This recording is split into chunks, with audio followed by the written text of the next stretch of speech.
함께 신앙 고백하시겠습니다. 나는 전능하신 아버지 하나님 천지의 창조주를 믿습니다. 나는 그의 유일하신 아들 우리 주 예수 그리스도를 믿습니다. 그는 성령으로 잉태되어 동정녀 마리아에게서 나시고 본디오 빌라도에게 고난을 받아 십자가에 못 박혀 죽으시고 장사된 지 사흘 만에 죽은 자 가운데서 다시 살아나셨으며 하늘에 오르시어 전능하신 아버지 하나님 우편에 앉아 계시다가 거기로부터 살아있는 자와 죽은 자를 심판하러 오십니다. 나는 성령을 믿으며 거룩한 공교회와 성도의 교제와 죄를 용서받는 것과 몸의 부활과 영생을 믿습니다. 아멘. 찬송가 304장입니다.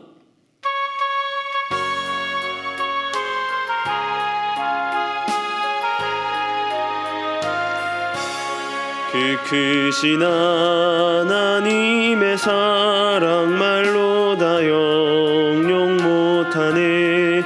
저 높고 높은 별을 넘어 이 낮고 낮은 땅 위에 죄범한 영혼 구하려 그 아들 보내사 화목제물 삼으시고 죄 용서하셨네.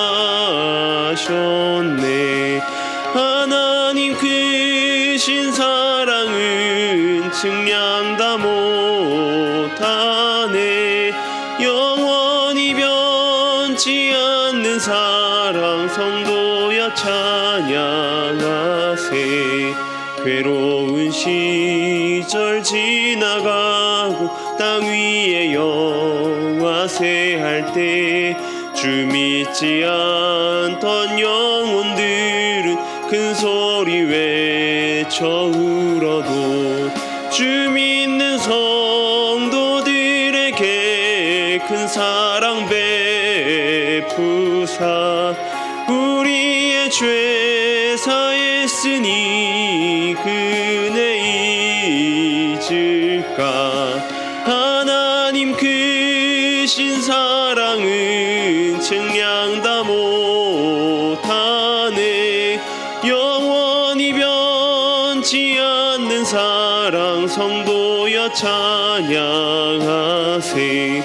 하늘을 두루마리 삼고 바다를 먹물 삼아도 한없는 하나님의 사랑 다 기록할 수 없겠네. 하나님의 크신 사랑 그 어찌 다 쓸까. 저 하늘 높이 쌓아도 채우지 못하리. 하나님 크신 사랑은 측량 다 못하네. 영원히 변치 않는 사랑 성도여 찬양하세. 아멘. 오늘 우리가 함께 볼 말씀은 룻기 1장 1절에서 5절까지의 말씀입니다. 룻기 1장 1절에서 5절까지의 말씀을 제가 봉독해 드리겠습니다. 사사들이 치리하던 때에 그 땅에 흉년이 드니라. 유다 베들레헴의 한 사람이 그의 아내와 두 아들을 데리고 모압 지방에 가서 거류하였는데 그 사람의 이름은 엘리멜렉이요 그의 아내의 이름은 나오미요 그의 두 아들의 이름은 말론과 기련이니 유다 베들레헴 에브라 사람들이더라. 그들이 모압 땅에 들어가서 거기 살더니 나오미의 남편 엘리멜렉이 죽고 나오미와 그의 두 아들이 남았으며 그들은 모압 여자 중에서 그들의 아내를 맞이하였는데 하나의 이름은 오르바요 하나의 이름은 룻이더라.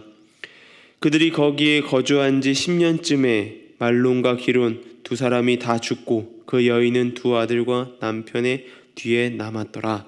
아멘. 인간에게선 경계선이 중요한 것 같습니다. 삶에 있어서 경계선이 있어야 우리의 삶이 좋은 방향으로 유지될 수 있기 때문입니다. 그 경계선 중 하나가 바로 법이라고 하는 것입니다. 우리에게 법이 없어도 살아가는 사람이다, 그런 말을 사용하기도 하지만 우리에게 법은 하나의 울타리, 경계선이 되게 됩니다. 법이 없는 무법지가 된다면 누구도 안심하고 삶을 살아갈 수 없을 것입니다. 그러기에 인간에게는 절대적인 삶의 기준, 그 기준선이 있어야 된다라고 하는 것이죠. 오늘 본문 룻기의 시작은 사사들이 치리하던 때에라는 말로 시작합니다. 룻기의 시작은 룻기가 어떤 부분에 속하여 있는지 잘 알려주고 있습니다. 룻기의 분위기를 알 수 있죠. 사사기 22장 25절 사사기의 마지막 구절은 이렇게 기록하고 있습니다. 그때에 이스라엘이 왕이 없으므로 사람이 각기 자기의 소견에 옳은 대로 행하였더라. 그들에게 왕이 없었습니다. 자신들을 이끌어주고 통치할, 자신들을 다스려줄 왕이 필요하였습니다.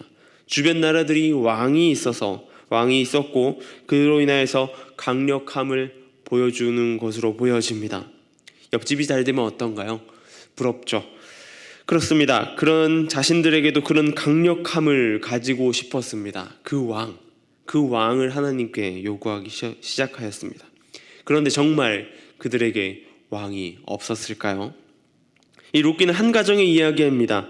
유다 베들레헴에 살고 있던 이 가정은 이스라엘 흉년을 피하여서 모압 땅으로 내려갔습니다. 엘리멜렉과 그의 아내 나오미 그리고 그의 두 아들 말론과 기로는 잠깐 이 가난, 이 흉년을 피하여서 기근을 피하려고 하였지만 그러지 못하였던 것 같습니다. 1절에서 잠시 머무르려고 했던 것이 그곳에 계속 살게 되었고 결국에는 그곳 가운데 정착하며 10년이란 시간을 보내게 되었습니다. 떠났다가 그곳에 정착할 수 있지라고 생각하지만 이 문제는 단순히 지역을 떠났던 문제가 아닙니다. 현 시대와 다르게 이 시대의 지역을 떠난다는 것은 굉장히 결단이 필요한 일이고 위험한 일이기도 하였습니다. 쉬운 일이 아니고 어려운 일이었던 것이죠. 거기다가 더 나아가서 하나님께서 선택한 민족 이스라엘의 흉년이 들었다는 것은 단순한 흉년이 아니라 하나님의 징계라고 할 수도 있다라고 하는 것이죠. 하나님께서 이스라엘 백성들의 범죄함, 이스라엘 백성들의 나태함을 두고 이 양식이라는 것으로, 흉년이라는 것으로 그들을 벌하고 있는 것입니다. 양식을 주시고 먹는 것을 허락하신다는 것은 하나님의 돌보심, 하나님께서 이 백성들을 돌보고 계신다는 것을 돌보신다는 것으로 이해할 수도 있기 때문입니다. 그런 상황에서 엘리멜렉의 가정이 가나안 땅을 떠나 모압으로 이주한 것입니다. 하나님의 통치를 떠나 완전히 하나님과 분리돼 버렸던 것입니다. 우리 인생은 좋을 때가 있다면 분명 나쁠 때가 있습니다. 또한 나쁘고 어렵고 좋지 못한 상황에 있다면 언젠가는 좋은 삶이 우리에게 찾아옵니다. 그렇지만 그 고난이 찾아오거나 힘든 순간이 오면 잘 버텨낼 때가 있지만 그렇지 못할 때도 있다라고 하는 것이죠. 어느 순간이 되면 그 힘듦, 그 고난이 우리의 삶을 짓누르게 됩니다. 그리고 그 한계를 넘어서 이탈하게 된다면 우리의 삶은 그렇게 형통하지 못하다라고 생각합니다. 그렇게 결국에는 하나님을 떠나는 상황까지도 벌어지게 됩니다. 오늘 본문의 엘리멜렉의 가정이 그러합니다. 참기 힘든 굶주림, 흉년, 그 흉년이 이 가정을 하나님의 통치, 하나님의 울타리 밖으로 나가게 만드는 요인이 되었다라고 하는 것이죠. 하나님의 통치에서 벗어나 가장인 엘리멜렉과 쇠약하였고 약하였던 아들들은 모압 땅에서 결혼을 하고 잘 사는 것 같아 보였지만 엘리멜렉이 먼저 세상을 떠나게 됩니다. 그리고 얼마 가지 못하여서 이 두 아들도 자신의 아내들을, 이 이방인 아내들을 남겨두고 세상을 달리하였습니다. 하나님의 통치에 벗어나고 떠났던 이 엘리멜렉의 가정을 이 성경에 기록하고 있는 이유는 무엇일까요?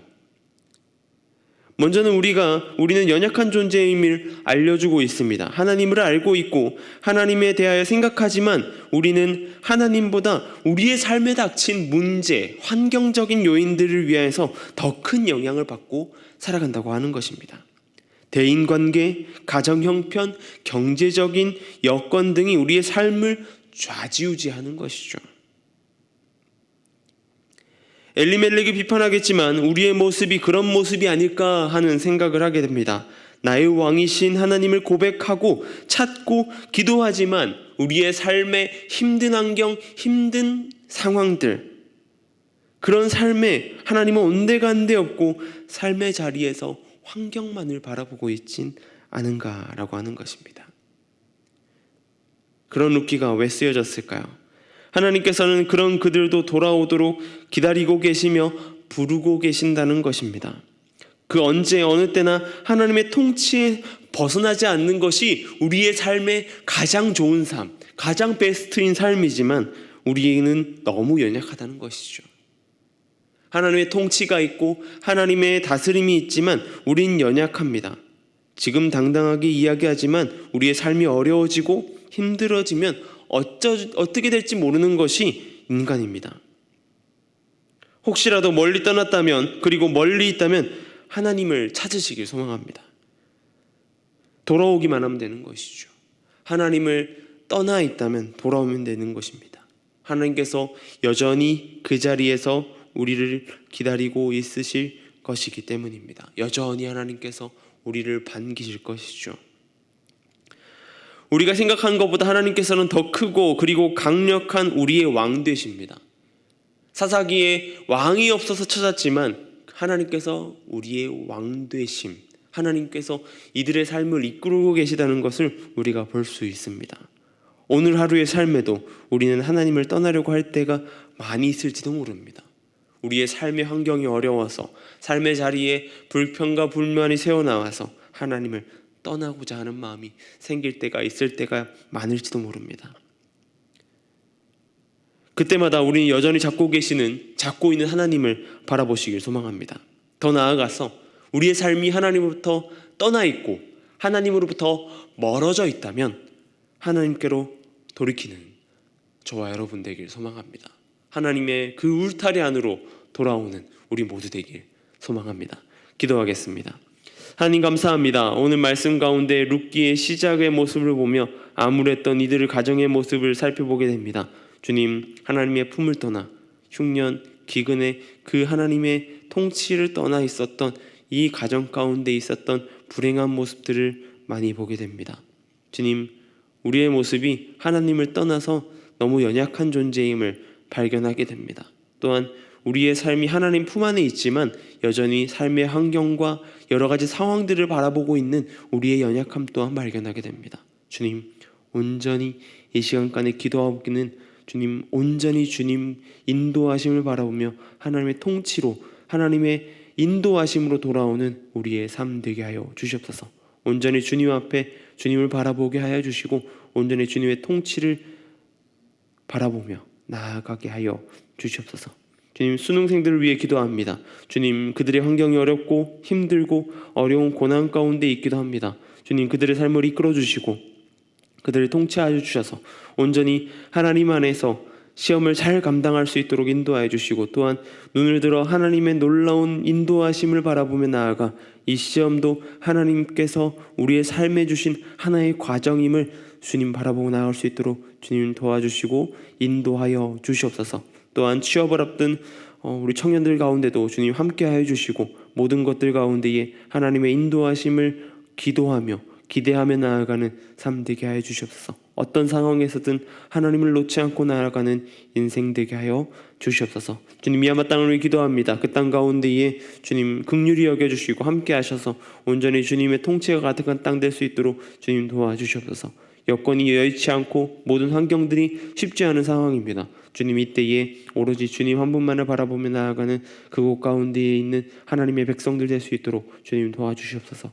그곳에 선교사역을 힘쓰고 있는 선교사님들의 안전과 건강을 지켜주시고 나아가는 발걸음마다 주님의 통치가 가득할 수 있도록 주님의 인도하심이 가득할 수 있도록 주님 함께하여 주시옵소서.